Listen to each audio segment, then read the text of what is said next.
সমাবেশ দেখে সারা বাংলাদেশ অচল করে দিব। এই 50 লাখ লোক নিয়ে আমরা আন্দোলন করব বাংলাদেশে। প্রিয় বন্ধুরা, আমরা সরকারকে ভ্যাট ট্যাক্স আমরা দেব না। মহাখালী যান, গাবতলী যান, একটা জায়গাতেও চাঁদাবাজি দখলবাজি একটা বন্ধ হয় নাই। জোর দখল করে কমিটি হয়ে তারা সমিতি চালাচ্ছে। ভারতের মাটি ব্যবহার করে তৃতীয় কোনো দেশে পণ্য রফতানি করতে পারবে না বাংলাদেশ। সেভেন সিস্টার্স ইস্যুতে কদিন থেকেই সরগরম ভারতের রাজনীতি। চীন সফরকালে দেশটির উত্তর পূর্বাঞ্চলীয় 7টি রাজ্যকে ল্যান্ডলকড বলে মন্তব্য করেন ডক্টর মোহাম্মদ ইউনূস। বাংলাদেশকে দেওয়া ট্রান্সশিপমেন্ট সুবিধা বাতিল করেছে ভারত সরকার। সোমবার জারি করা ভারতের কেন্দ্রীয় পরোক্ষ কর ও শুল্ক বোর্ড সিভিআইসির এক সার্কুলারে এই সিদ্ধান্ত জানানো হয়।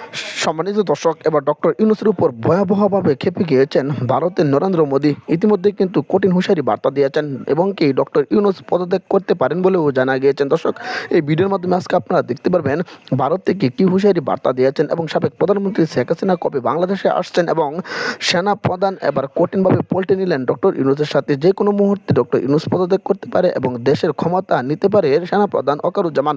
দর্শক, এই ভিডিওতে আপনারা বিস্তারিত তথ্য দেখতে পারবেন, তাই ভিডিওটি শুরু থেকে শেষ পর্যন্ত দেখবেন। চ্যানেলে নতুন হয়ে থাকলে সাবস্ক্রাইব করে রাখবেন। পরবর্তী ভিডিওর জন্য লাইক করে দেখতে থাকুন সম্পূর্ণ ভিডিওটি। সমাবেশ দেখে সারা বাংলাদেশ অচল করে দিব।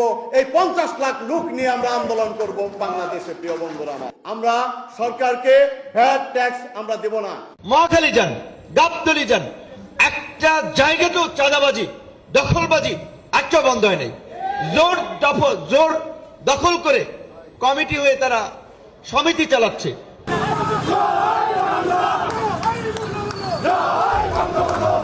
ঢাকার রাজপথে আওয়ামী লীগের ছোট মিছিল দেখেই রীতিমতো ঘুম হারাম করে দিয়েছে সমন্বয়ক এবং উপদেষ্টাদের। ভয়ঙ্কর রূপে রাজনীতির মাঠে ফিরে এসেছে আওয়ামী লীগের নেতাকর্মীরা। শেখ হাসিনা নির্দেশ দেওয়ার সাথে সাথেই মাঠে সক্রিয় হয়ে উঠেছে আওয়ামী লীগ, ছাত্রলীগ সহ নির্যাতিত সাধারণ জনগণ।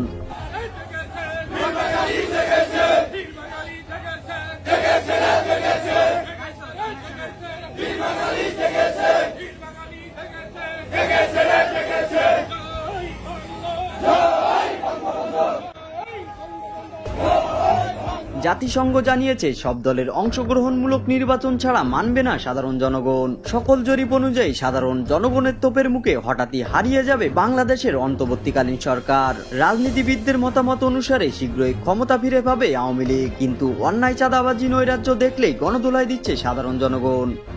ভারতের মাটি ব্যবহার করে তৃতীয় কোনো দেশে পণ্য রফতানি করতে পারবে না বাংলাদেশ। সেভেন সিস্টার্স ইস্যুতে কদিন থেকেই সরগরম ভারতের রাজনীতি। চীন সফরকালে দেশটির উত্তর পূর্বাঞ্চলীয় 7টি রাজ্যকে ল্যান্ডলকড বলে মন্তব্য করেন ডক্টর মোহাম্মদ ইউনূস।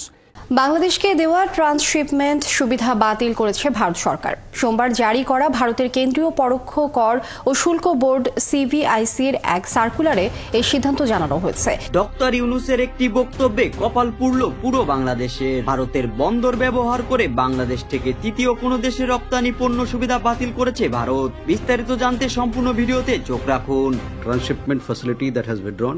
আমরা নিজেদের বাজার ব্যবস্থার কথা মাথায় রেখে ট্রান্সশিপমেন্ট বন্ধের সিদ্ধান্ত নিয়েছি, কারণ এর সুযোগে বন্দরে পণ্য সরবরাহের সময় বেশি লাগছে আর আমাদের দেশীয় রপ্তানিকারকদের বেশি অর্থও গুনতে হচ্ছে। তবে এতে নেপাল, ভুটানের বাণিজ্যে বাধা সৃষ্টি হবে না আর বাংলাদেশের পণ্য রপ্তানিতে কোনো সমস্যা হবে না। So one thing let me I would again repeat. Indian Express জানিয়েছে ভারতের সেভেন সিস্টার্স অঞ্চল নিয়ে বাংলাদেশের প্রধান উপদেষ্টা মোহাম্মদ ইউনূসের বক্তব্য এবং ভারতের উত্তর পূর্বাঞ্চল চীনের অর্থনৈতিক প্রভাব সম্প্রসারণে বাংলাদেশের সমর্থনের অভিপ্রায় প্রকাশের প্রেক্ষিতে ভারতে এই সিদ্ধান্ত নিয়েছে। ভারতের একটি চালে বিপাকে পুরো বাংলাদেশ। আমাদের অভিজ্ঞতা থেকে আমরা দেখে আসছি যে বাংলাদেশ সবার পর থেকে যে শুধুমাত্র আওয়ামী লীগ সরকার ক্ষমতায় থাকলে তারা বাংলাদেশের সাথে একটা সম্পর্ক তাদের মতো করে বলা চলে যে তারা ভালো রেখেছে, আর অন্য সরকার আসলেই তারা সম্পর্কটাকে অন্যদিকে নিয়ে যাওয়ার চেষ্টা করে। তখন বাংলাদেশে জঙ্গি আবিষ্কার করার চেষ্টা করে, বাংলাদেশে আইএসআই আবিষ্কার করার চেষ্টা করে এবং বাংলাদেশের সাথে যাতে এমনকি মার্কিন যুক্তরাষ্ট্রের সম্পর্কটাও যাতে ভালো না হয় সেদিকটাও তারা সামনে নিয়ে আসে এবং বিভিন্নভাবে চেষ্টা চালায়। আরেকটি বড় জিনিস হচ্ছে যে চীনের সাথে সম্পর্কটা।